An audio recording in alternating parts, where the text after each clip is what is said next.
everybody, and welcome back to this week's episode of Spurs Up. As always, alongside Matt Bumbaka, I'm Jack Taylor, and this week we have another Gamecock athletic rundown for you as we talk about football coming off of their loss to Texas A&M and the men and women's basketball team as they get ready to get their season started.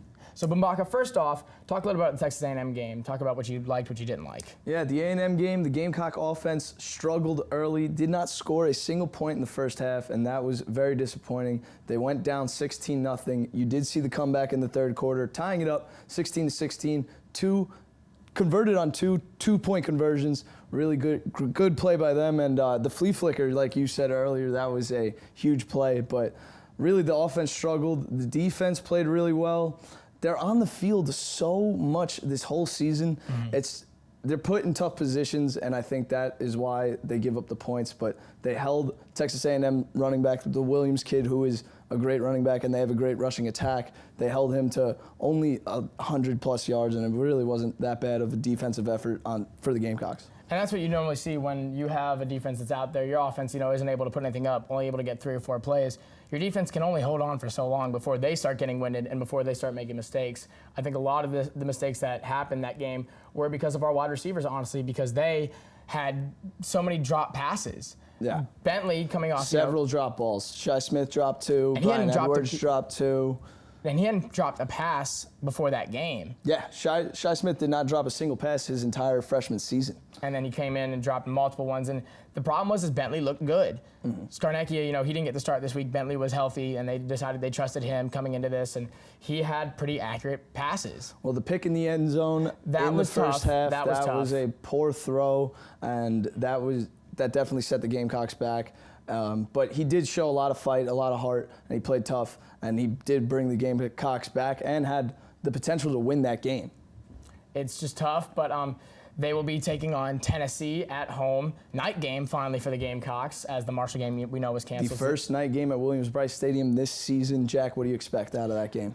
I think it's going to be a pivotal game for the Gamecocks. We said that with Texas A&M, but honestly, as the season goes along, every game is becoming a pivotal game. Because of the way, they're 3-3, trying to look to... And at this point, every game's a must-win. You got to remain bowl eligible to just kind of salvage this season, as people, are fairly disappointed with the team and with Muschamp. So I think it is a pivotal game just because it's an SEC matchup. Of course. Tennessee is always a pretty big game. Do you remember my freshman year, beating the ranked Tennessee team late in the game, even last year, holding them in the end zone for 4 plays. It's always a big... The past 2 years have been great games against Tennessee, and I expect another good one. Tennessee's coming off a big win at Auburn, who was ranked number 8 last week. They looked pretty good, and 2 weeks prior to that, they played Georgia, and they got beat pretty badly. So you never know. The Gamecocks also lost to Georgia on a pretty bad week as well. Now, it is going to be a good game. It is a night game. I think the crowd is going to be into it, and I expect the Gamecocks to come out on top, a night game at Williams-Brice Stadium. Moving on to basketball, like we said, we have both teams. They're having some exhibition games coming up later this week, so that's a chance to showcase the talent that they have acquired and that their veterans can, still lead their team to success. We talk about basketball. You have players that have been on the team since the Final Four. You have Asani, you have Chris Silva, you have Mike Kotsar, and even like Evan Hinson. He didn't play, but he was still on the team. So you can see now that they might have to jump into these starting roles. There's a couple transfers coming on. Yeah, Chris Silva, he did take a huge step into becoming the leader of the team last season. He's definitely the leader of the team this season, and I expect him to lead the Gamecocks, and hopefully they get development from all the other players like Michael Kotsar going into his junior year, and Justin Minaya, who had a solid freshman season, started roughly 30 games for the Gamecocks last season. That is tough to do as a freshman under Frank Martin. He definitely earned the respect from Frank Martin, and he showed that he's a tough kid. If his development and he improves his game, then I think that the Gamecocks could actually have a solid season. I think they could too. They have a couple transfers coming in that look to show some potential. Trey Marshall from Georgetown, the guard. Hopefully that helps the Gamecock backcourt a little bit. Then they have 1 or 2 freshmen coming in from the backcourt. And on the front court, you still have Jason Cudd, and you have even Felipe Haase, who had a solid freshman year last year. He could shoot the 3. I know he's a little flat-footed, like you said. It's tough for him to get up and down the court, but I believe in Felipe Haase. I think that he's a great player, and I think that he could really help the Gamecocks coming off the bench. And it'll be look to see how they can do coming through the season. It's always interesting to see what South Carolina does in basketball. You know, For sure. Frank Martin his job is never easy, but he does a great job at he's great at what he does. He's great at his job. And if he could get solid minutes off the bench, like you were talking about earlier with the depth of this team, if they can have solid minutes off the bench and Chris Silva can find a way to stay out of foul trouble, this team has a chance to do something in the SEC this year. Transferring to women's basketball, they are in a bit of a new area as they have to go to their first season without Asia Wilson.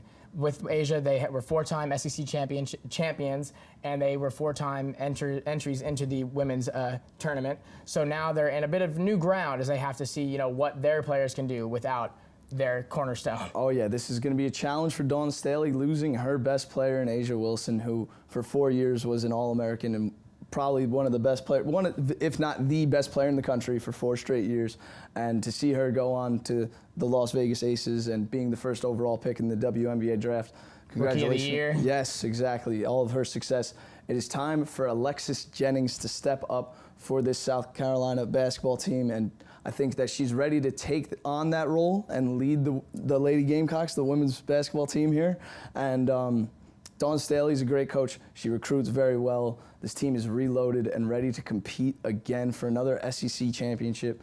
They are, as of right now, ranked number 2 behind Mississippi State. Mississippi State did win the national championship last year and are a very good basketball team. And I like that this rivalry has sort of been created because, you know, the past couple years, Mississippi State and South Carolina have always been at each other's necks. I think it's a very pivotal season for Staley and the Gamecocks because, like we said, you know, this is going to show where their program is headed without Asia Wilson, because when you lose a big player like that, you have a chance to either, you know, fall back and say, oh, well, we don't have her anymore, make that excuse, or jump in front of that, get ahead of it, and say, look, we can still perform. This is what this team was built upon, and we still have the pieces to put this together. So they are ranked number 2 behind Mississippi State. I think that'll create some fantastic matchups coming into the season, and it's always exciting when you have Staley up at the front. Exactly, and it comes down to coaching, and both the men's and women's teams here at South Carolina have great coaches in Frank Martin and Dawn Staley, and that is why you believe in both of these programs. You see where they're headed. The potential is there. The players are there.